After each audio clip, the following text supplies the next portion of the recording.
Praise the lord. పరిశుద్ధ గ్రంథములో దేవుని వాక్యమును ధ్యానించుకుందాం. యెషయా గ్రంథము 43వ అధ్యాయము 5వ వచనము. భయపడకుము, నేను నీకు తోడై ఉన్నాను. తూర్పు నుండి నీ సంతానమును తెప్పించేదను, పడమటి నుండి నిన్ను సమకూర్చి రప్పించేదను.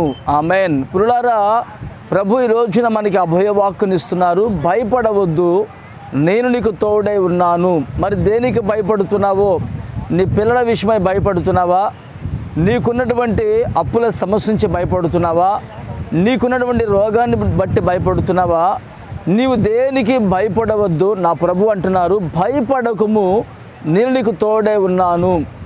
ఆయన మనకు తోడై ఉంటే మనము భయపడని అవసరం లేదండి.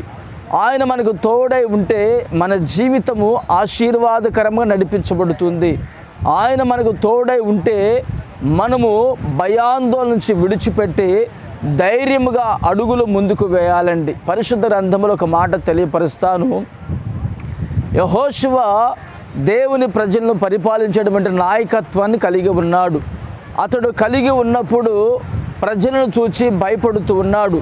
ఆ ప్రజలు వారు తిరుగుబాటు చేస్తారేమో, ఆ ప్రజలు మోషేను ఏ విధంగా గౌరవించారో నాకు అటువంటి గౌరవాన్ని ఇవ్వట్లేదు అని చెప్పి ఆ ప్రజలను బట్టి యెహోషువ భయపడుతుంటే ప్రభు యొక్క వాక్కు యెహోషువకు ప్రత్యక్షమే అంటున్నాడు, భయపడకుము, నేను నీకు తోడై ఉన్నాను అని చెప్పారండి. ప్రియులారా, ఆ మాట ఎప్పుడైతే దేవుని ద్వారా వర్తమానం వచ్చిందో అప్పుడు దాకా భయాందోళనకు గురైనటువంటి యెహోషువ ధైర్యంగా అడుగు ముందుకు వేశాడండి. అతడు ఎప్పుడైతే అడుగు ముందుకు వేశాడో అతని జీవితంలో విరోధంగా రూపించబడినటువంటి ప్రతి వారు అతనికి సమీపంగా మార్చబడ్డారు.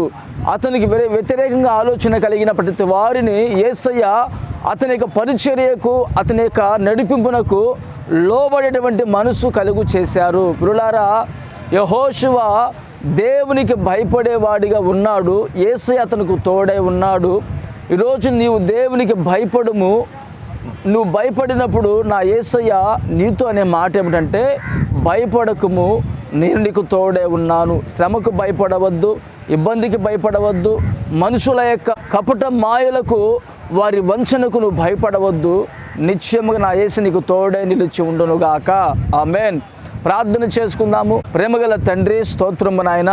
భయపడకము, నేను నీకు తోడై ఉన్నాను అని అభయవాక్కునిచ్చి ఉన్నారు ప్రభా. ఈ మాటలు ఈ రోజున మీరు మా జీవితంలో స్థిరపరచండి. నీ బిడ్డలు ఎవరైతే దేనికి భయపడుతున్నారో ప్రతి భయము నుంచి విడుదల కలుగు చేయండి. భయాందోళన నుంచి మీరు తప్పించండి.